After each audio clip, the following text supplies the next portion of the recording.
Hello trainers and welcome to my YouTube channel. A lot of you know me on Twitch as Drakusan. If this is your first time meeting me, it is nice to meet you. I am an analyst, a caster, and a content creator for Pokemon Unite, and I am excited to present my first episode in my YouTube video series called DraftMaster. So the idea behind DraftMaster was to apply the knowledge I know as a caster and as an analyst for Pokemon Unite and to demonstrate to you my thought process and how I approach draft. And so hopefully by watching me go through draft, it might help you succeed more in your draft games when they do arise in the ranked environment. The draft mode isn't new for the game. It's been out for Pokemon Unite for close to 2 years, maybe even more than 2 years now. It's really been isolated to the competitive side of the game, that is the Unite Championship Series, or maybe you've seen a broadcast or participated in a grassroots community event for the game.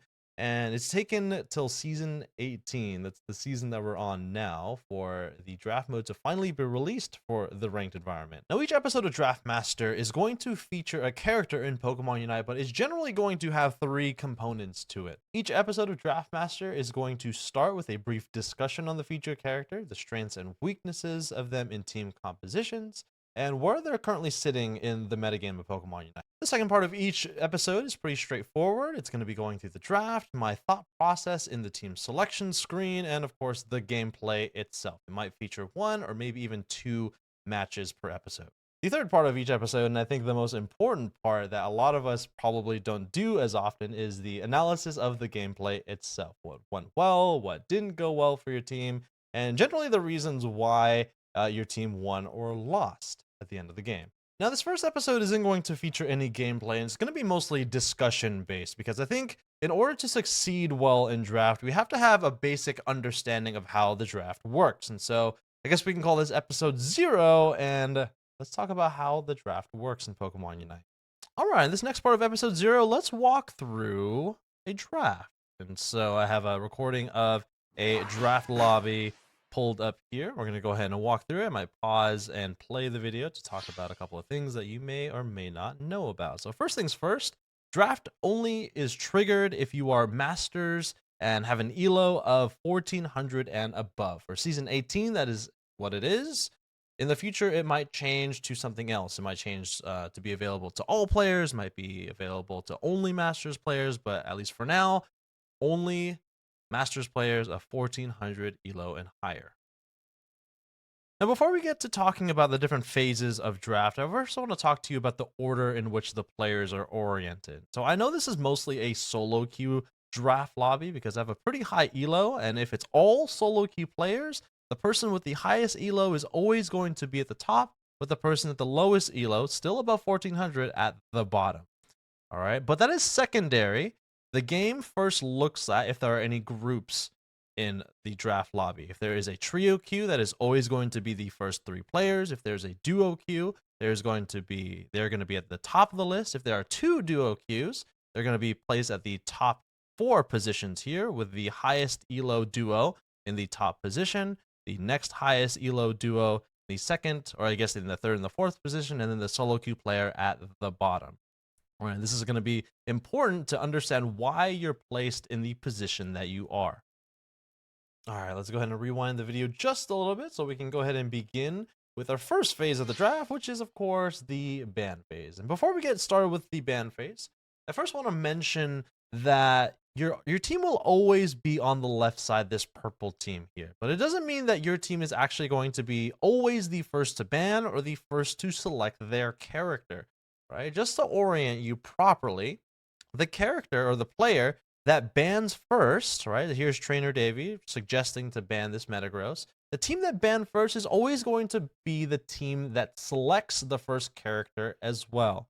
All right, and so what you're going to see here is that Trainer Davey is going to ban the first character. It's going to snake over to the other side. You might hear me say this term of snake draft a couple of different times. It just means going back and forth between the two. Trainer Davey is going to lock in that Metagross.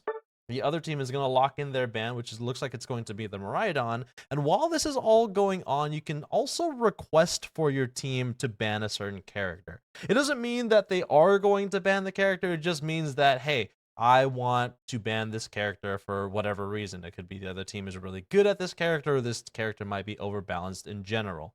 And we can see here we had a request for a Crustle, request for a Buzzwole, and Stride went ahead and banned the Mewtwo Y instead. So it's always going to be this 4th and 5th position to ban the characters that you see at the end of the ban phase.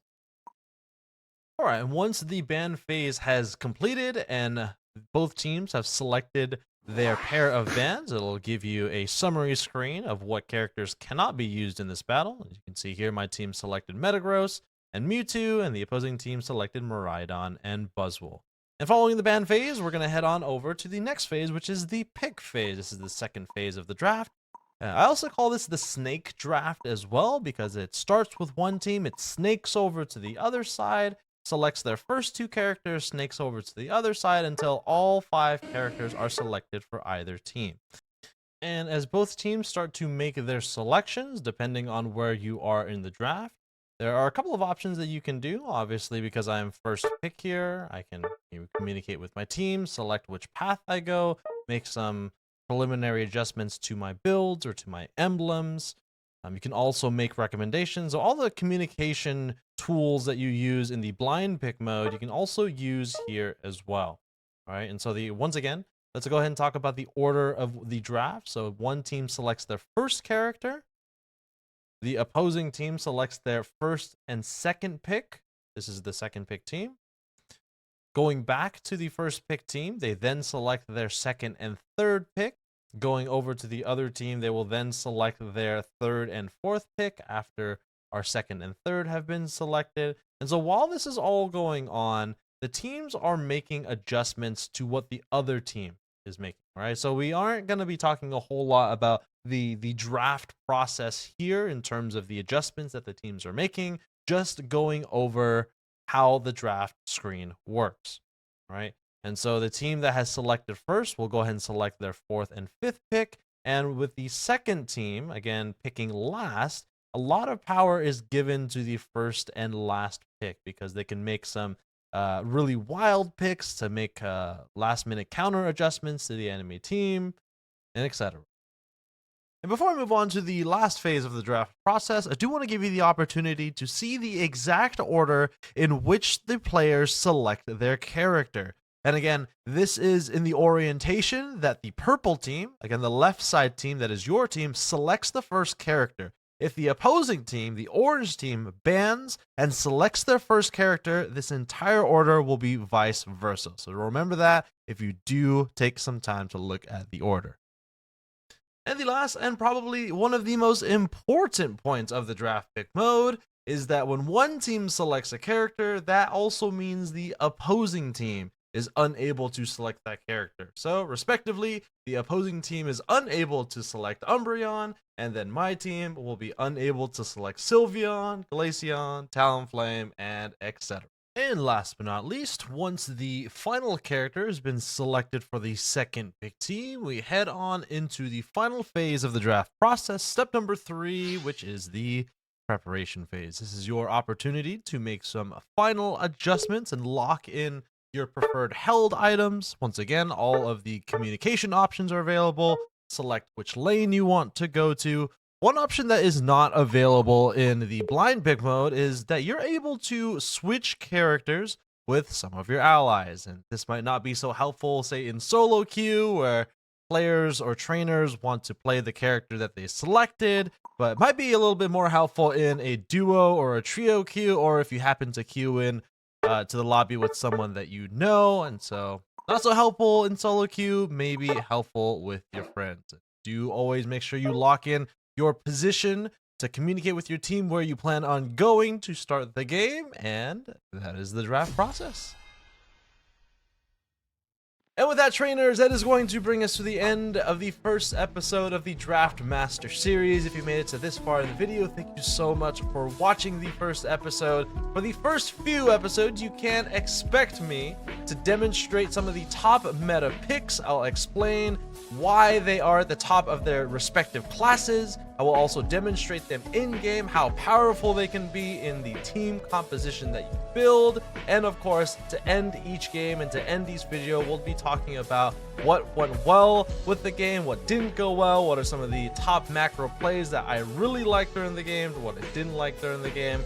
We'll be doing that for every single episode. And of course, if I have not had the honor of meeting you on one of my live broadcasts, I do stream live on Twitch, so be sure to follow me on Twitch at DrakeUsan to know when my next live broadcast is. Follow me on Twitter to join the active discussions I have on there as well. And of course, on the YouTube platform, if you have not subscribed to the channel, be sure to do so to know when the next episode of DraftMaster is. And of course, as always, I will see you on the next one.